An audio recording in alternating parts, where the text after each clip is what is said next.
పత్రికా electronic media సోదరులకు పేరు పేరున నమస్కారాలు. సిస్టర్ స్ట్రోక్తో కేటీఆర్ చిన్న మెదడు చితికిపోయింది. అందుకనే ఇష్టానుసారంగా మాట్లాడుతున్నాడు. కాళేశ్వరం విషయంలో కమిషన్లు తీసుకున్నప్పుడు గుర్తు రానటువంటి మరి భయం, ఈరోజు కమిషన్ ముందుకు రావడానికి మాత్రం భయపడుతున్నారు.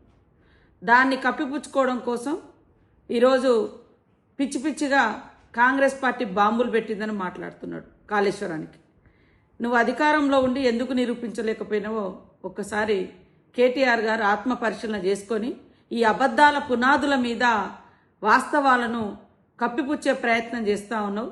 అబద్ధానికి అవార్డు రావాలంటే మరి ఇవాళ గోబెల్స్ మించిన గ్లోబల్ ప్రచారంలో గ్లోబల్ అవార్డు కేటీఆర్కి ఇవ్వాలి. ఈ దేశంలో ఈ ప్రపంచంలో ఇప్పటి వరకు అబద్ధాలకు ప్రతినిధి గోబెల్స్ ఉంటే దాన్ని మించిపోయినటువంటి అబద్ధాలనే పునాదిగా చేసుకొని గత కొంతకాలంగా కేవలం అబద్ధాల పునాదులతో ఆయన పార్టీని ఆయన వ్యవస్థను నడిపించుకుంటున్నాడు. అందుకనే గోబెల్స్ ప్రచారకర్తగా అవార్డు ఎవరికి రావాలంటే కేటీఆర్కు గ్లోబల్లోనే గోబెల్స్ ప్రచారానికి గ్లోబల్లోనే కేటీఆర్కు మరి అవార్డు ఇస్తే చక్కగా బెస్ట్ అవార్డు గ్లోబల్లో వస్తుందని నేను అనుకుంటా ఉన్నా, నేను భావిస్తూ ఉన్నా. కాబట్టి అయ్యా, నువ్వు ప్రతిపక్ష హోదాకు పనికిరావు, ప్రతిపక్షంలో పనిచేయడానికి రావు, ప్రజల కోసం పనిచేయడానికి రావు.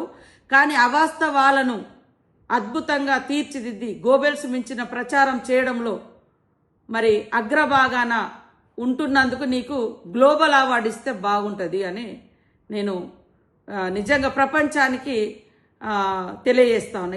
ఇట్లాంటి వ్యక్తులకు ఇది రావాలని. ఈడీ గురించి ఒకటి అంటాడు, కాళేశ్వరం గురించి ఒకటి అంటాడు. మరి అలా చెల్లె సిస్టర్ స్ట్రోక్ తోటి నువ్వు బాధపడుతున్నావు, మానసికంగా చాలా ఇబ్బంది పడుతున్నావు. ఇవాళ పాపం కవిత అన్నది మా నాయన దేవుడు కానీ చుట్టూన దయ్యాలన్నారు. ఆ దయ్యం నువ్వేనైంది. ఆ దయ్యంలో ఎన్ని అవతారాలు ఉంటాయో ఏమో అర్థం కాదు. దయ్యం అంటే రకరకాలుగా వేషాలు ఇస్తుంది.